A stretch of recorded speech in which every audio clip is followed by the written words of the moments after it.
एगो और बात नजर आई कि इस सब मामला में सवर्ण आयोग ब्राह्मण समाज के लोग गए।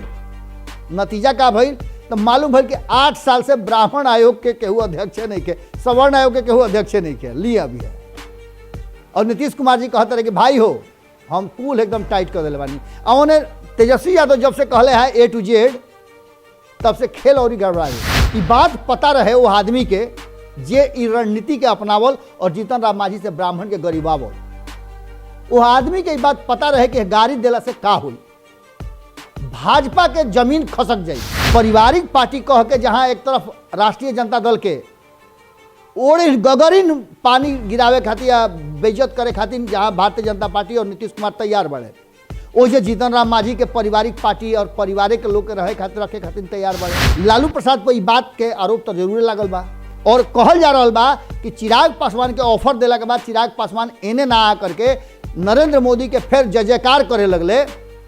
ओसे चिंतित और विचलित होकर के लालू प्रसाद बड़ा ऑफर दे दिले वाले जीतन राम मांझी के जो ऑफर भारतीय जनता पार्टी के बैकफुट पर ले जाए और सरकार भसावे खातिर इस सब तैयारी हो रहा है। जाति बंधन से आपन पराया से तनी बाहर निकली और देश के बारे में सोची, बिहार के बारे में सोची, आवे वाला पीढ़ी के बारे में सोची कि जौन रुआ के गरियावे मत, गरियावे खातिर तो जीतन राम मांझियो गरियावत रहे।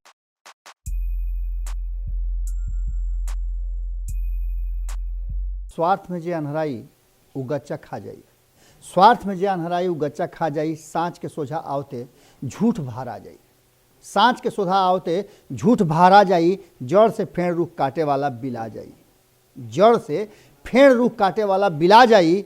आसमान पर थूकी उजात से छटा जाई। गोड़ लागता नहीं हियरा से अभिनंदन बरुआ लोग के अपना कार्यक्रम जना के नाम हो खूटा ठोक के। बिहार के राजनीति के बारे में रुआ ढेर सुनता नहीं और ढेर रुआ ये बात सुन ले हो कब कि माहौल ठीक ठाक नहीं है और ये माहौल के गमे खातिर एकरा के ठीक करे खातिर नीतीश कुमार जी यात्रा पर निकल गए और उनका पीछे पीछे तेजस्वी यादव भी यात्रा के घोषणा कर चुकल बाड़े। लेकिन मामला दूसरा तरफ जा रहा बा। भारतीय जनता पार्टी भीतरे भीतर बात के जोड़ घटाव शुरू कर दिले बा कि आखिर नीतीश कुमार जी अचानक से इ परिवर्तन काहे करतरन, उनका एकरा पीछे उनकर मकसद का बा और एनडीए के गठबंधन में रहते हुए, सरकार में रहते हुए घटक दल के लोग इतना ज़्यादा हड़होड़ काहे मचौले बा।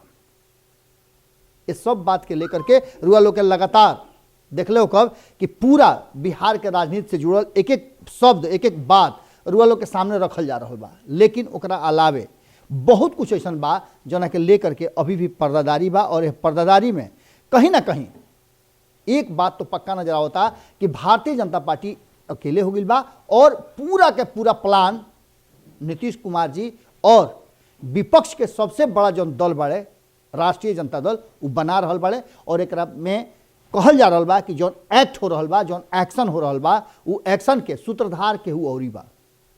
पर्दा के पीछे से केहू खेलावत अलगे बा और सामने से एक्टिंग करे वाला केहू और बा।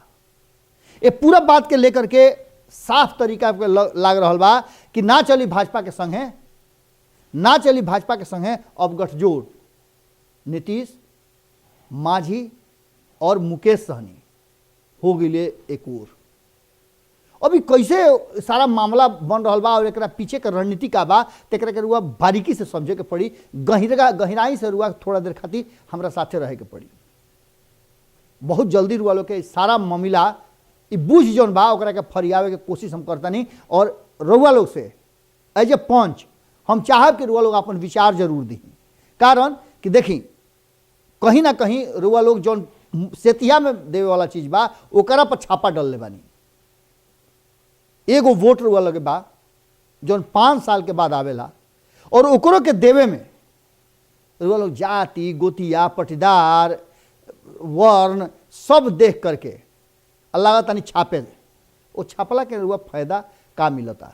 जाति बंधन से आपन पराया से तनी बाहर निकली और देश के बारे में सोची, बिहार के बारे में सोची, आवे वाला पीढ़ी के बारे में सोची कि जौन रुआ के गरियावे मत, गरियावे खातिर तो जीतन राम मांझियो गरियावत रहे। लेकिन उनका गरियावला से ना वो कहावत रहे कि कोढ़िया देवावे थूक से कि थूक देव। अब यह बात के रुआ लेके चली देखी कहावत ढेर बा, भोजपुरी खाली कहावते में बढ़ले बा और यही से कहा जाला कि पद भाषा हो। एकरा में के जब बोले लगब नु तो बुझाए कि कविता अपने आप हो रहल बा। भोजपुरी यही से सबसे मीठ भाषा कहल जाला और जे ना जानेला ओकरा औरू बढ़िया लागेला। जे जानेला उ तो एकरा से जैसे रुआ अपना जाति गोतिया पट्टार से रखी ले दोस्ती, ओसा ही एकरा ठीक विपरीत भोजपुरिया लोग भोजपुरी से कम और भोजपुरी में काटा काटी ज़्यादा होला। जेकरा कोनो मतलब नहीं के उ आदमी विशेष रूप से देखब कि भोजपुरी के धरोहर बनेला। लेकिन खैर इस बात से कोनो मतलब नहीं के। आज एगो और बात नजर आई कि इस सब मामला में सवर्ण आयोग ब्राह्मण समाज के लोग गए, नतीजा का भइल तो मालूम भइल कि 8 साल से ब्राह्मण आयोग के केहू अध्यक्ष नहीं के, सवर्ण आयोग के केहू अध्यक्ष नहीं के लिया भी है। और नीतीश कुमार जी कहते रहे कि भाई हो हम कूल एकदम टाइट कर दिले बानी। और उन्हें तेजस्वी यादव जब से कहले है A to Z तब से खेल और गड़बड़ा गई। खेल गड़बड़ा गई बा कि खास करके अब लोग इंतजार कर रहा बा कि का होई। तब तक जीतन राम मांझी के बयान आ जाता और ये बयान के लेकर के कहीं ना कहीं चर्चा भीतर खाना में खूब हो रहा बा। जीतन राम मांझी अपने से बोल ले, नीतीश कुमार बोलवले, भारतीय जनता पार्टी से पेच लड़ौले कि एकरा में सबसे बड़का खेल जौन खेलल बड़े वो दिल्ली में बैठल लालू प्रसाद खेल दिले। देखी हर चीज के एगो सीमा होला और कहीं ना कहीं जीतन राम मांझी के बर्दाश्त करे के भी एगो सीमा होला।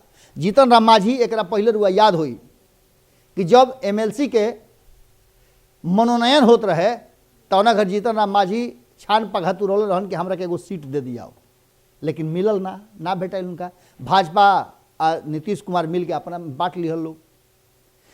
एकरा अलावे मुकेश सहनी जब कहले कि भाई हम सब कुछ कह देनी साथे बानी तो हमरा के MLC के सीट चाहिए और MLC के सीट उनका मिलल कितना दिन के थी तो सरकार के एक्सपायरी डेट देख करके 18 महीना खाती। अब देखिए अगर अलग रुआ मत समझब, जब पिछिलका सरकार इतना मजबूती के साथ चुनाव जीत के आ सकत रहा वो 2 साल के अंदर भस जाता 20 महीना में, तो ये 18 महीना में ना भस सकेला। काहे ना भस सकेला? कोनो ठप्पा लागल बा का? जौन वर्तमान परिस्थिति बा आ जौन तरीका से तलवार दोनों से घिंचा गई बा। ब्राह्मण समाज के लोग कह रहा बा कि हम फरसा रखले बानी, बियाह श्राद्ध दोनों करवाई ले। तो जीतन राम मांझी जौन खेल कैले है ओकरा पीछे रणनीति ना हो सकेला? बिल्कुल हो सकेला। आ एगो बात रुआ समझ ली कि आज एगो चीज बहुत मजबूती से कहे खातिर हम तैयार बनी कि जौन भी हो रहा बा ओकरा पीछे असही अनेरिया ना निकल गई। स्लिप ऑफ टंग जौन कहता रहे जीतन राम मांझी तौन नहीं खे, ई बहाना बा। कारण के एकरा के एगो झूठ खातिर कई गो झूठ बोले के पड़ेला। पहला हाली जीतन राम मांझी बोल दिले, निकल गई मुंह से, आ निकल ना गई ओकरा के निकलवावल गई। ओकरा बाद जीतन राम मांझी माफी मंगले। माफी मंगला के साथ वो बात कहले कि हम ब्राह्मण समाज के ना, हम अपना बिरादर वाला के गाड़ी देनी है।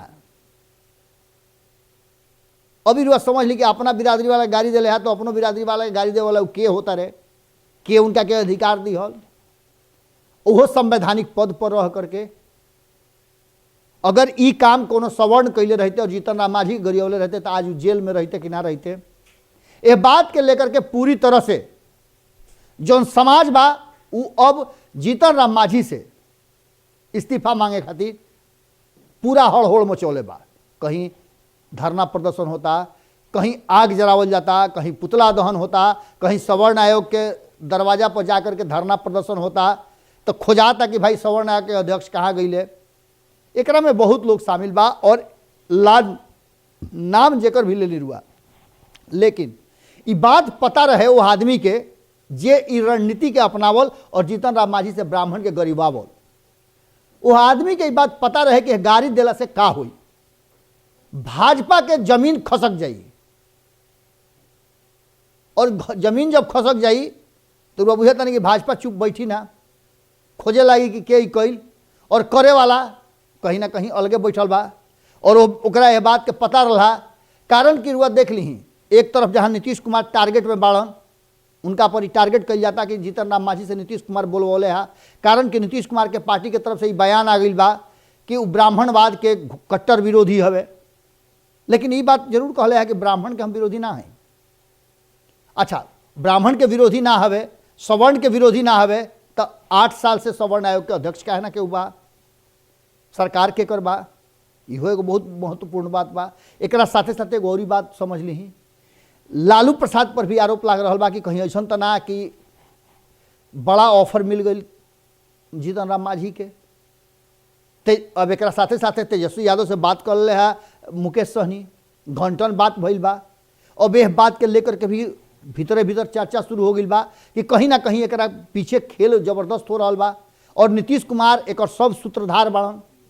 लालू प्रसाद और नीतीश कुमार में भीतरीय मनगुप्ता हो गई बा कि जना से दोनों जना मिल करके भारतीय जनता पार्टी के खाली फिर पटके खातिर आपन आपन देही में धूर लगा के तैयार होता लोग।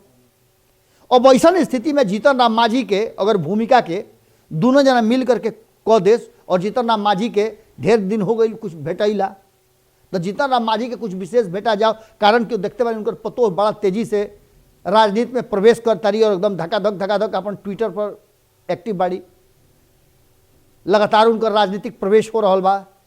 एक अलावे कई गो ऐसा रिश्तेदार बनन जो उनकी एकदम इंतजार कर रहा बन जीतन राम मांझी के।